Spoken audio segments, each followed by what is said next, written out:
Indiana is the top steel producing state in the U.S. As a result of repeated surges in steel imports, the Trump administration implemented Section 232 tariffs, which helped kind of stabilize the domestic steel industry, allowed steel makers to invest billions of dollars in new facilities and upgrades to existing mills. I think nearly half of the world's excess steel capacity is housed within China. These efforts saved thousands of jobs. As you know, the tariffs are designed to protect against that global overcapacity. And you've got some anti-market policies that go along with the glut. So it really creates a condition to where you can get predatory actions that don't play by the rules necessarily. I know that a number of foreign governments are pressing to have the tariffs lifted, but I remain concerned because I don't know that any of the underlying practices are going to change, and I think certainly that capacity is going to be there. Very tempting to try to use it. What assurances can you provide that the Biden administration will preserve the steel tariffs program to prevent a new surge of imports and to use it as a tool until you see real change happening, within the way the Chinese handle this excess capacity?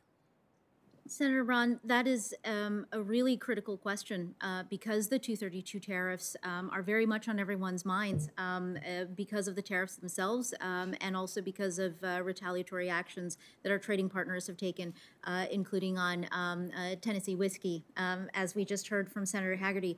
I want to assure you that I understand, see, and fully accept that there is a global overcapacity problem with the steel market, and that the tools that have been used, the 232 tariffs, have had an impact on steel production here in the United States, a positive one, but they have also carried with them costs.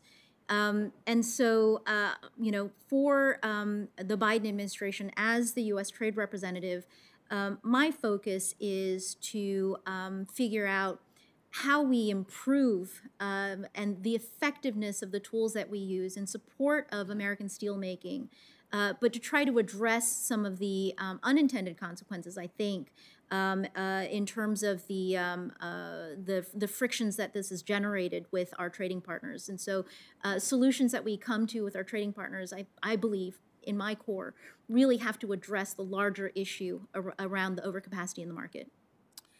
Your conversation with Senator Van Hollen, you said keep your eye on the ball, be watchful, cited maybe other industries.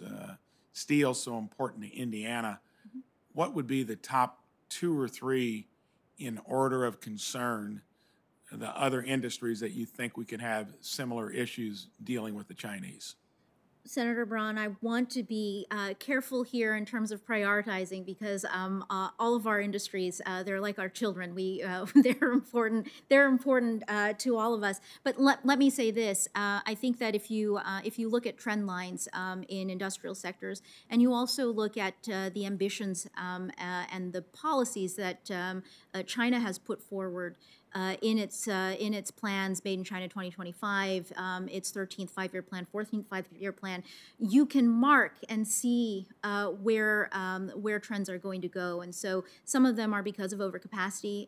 Could you name a few, not necessarily putting them in order, that you might be concerned with? I can provide a couple examples. I think that we also see with cement, for example, that there is domination by China in the global market. Vitamin C actually had been a subject of an international antitrust case here in the United States, getting at the Chinese market dominance in this area. So those are a couple examples that have been around. And if there are others and this is of interest to you, I'd be very happy to continue this conversation with you. Thank you.